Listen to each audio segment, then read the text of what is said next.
The new Huawei Mate 20 and Mate 20 Pro are official, and these phones have a lot in common. Same chipset, same camera, but they also have some key differences, and that's what I'm gonna start with. Kicking off with the Mate 20 Pro, 6.39-inch screen, curved 2K OLED. This thing screams premium. There's no fingerprint scanner inside, but there is one. It sits underneath the screen, so the front of this device is super flagship. In fact, above the screen, you've got the same kind of camera array as found on the iPhone X with a flood illuminator, depth sensing something or other. I can't remember all the words, but it sounds very fancy and should give you more secure face unlocking. The Mate 20 Pro is also IP68 water and dust resistant, and it has a huge battery, 4,200 milliamps. You've also got next level supercharge on here.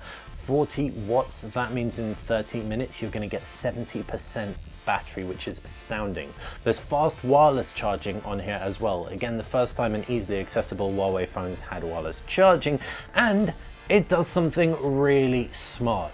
If you stick your Huawei Mate 20 Pro against another phone, oh, I don't know, like an iPhone X or XS or a Samsung Galaxy S9, or indeed another Huawei Mate 20 Pro, it will charge it. You can charge from one phone to another using Qi standard wireless charging. Very cool, and the potential dig at other smartphone manufacturers for putting smaller capacity battery in their phones, I don't know. Meanwhile, the regular Mate 20 is still a pretty sweet deal. 18.7:9 aspect ratio. You get a rear-mounted fingerprint scanner, so no in-screen fingerprint scanner, no OLED screen. It is an IPS RGBW panel. There are some pros though. You do get a headphone jack on here if you want one. What's more, this thing is not IP68 water or dust resistant, and it has a smaller battery, 4,000 milliamps, and slightly slower supercharge. But the thing a lot of you probably care about, the camera, the design, they're very similar across both. Kicking off with the design, you can get it in a range of colors with a new hyper-optical finish, which is kind of this scratchy striated pattern. You don't really feel it when you hold it, but it does add a little bit of grip to it.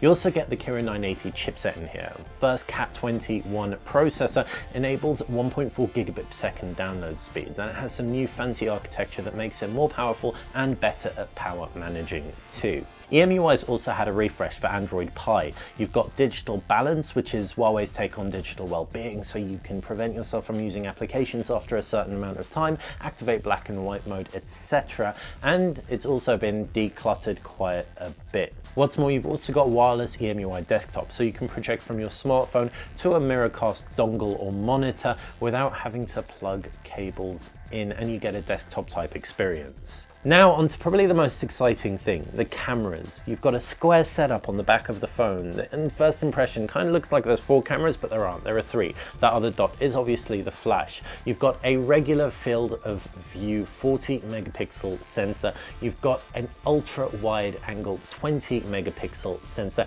and you've got a telephoto 8 megapixel sensor. The primary sensor's got an f1.8 lens as well. Huawei's ditched the monochrome sensor in favor of a new wide angle sensor taking the LG V40 style approach, and they say that despite this, they can still handle noise just as well as on the P20 Pro, if not better. The Kirin 980 is being used to full power, as there's also real-time video effects like color popping, etc. In my brief time with the camera, it performed really well, and the stabilization was next level. With that wide angle lens, you can even get as close as I think 2 centimeters for macro shots, so really can't wait to get this into test. In the meantime, hopefully you've enjoyed this video. If you have, you know what to do. Keep it locked to Tech Radar for the full review coming soon. Thanks for watching.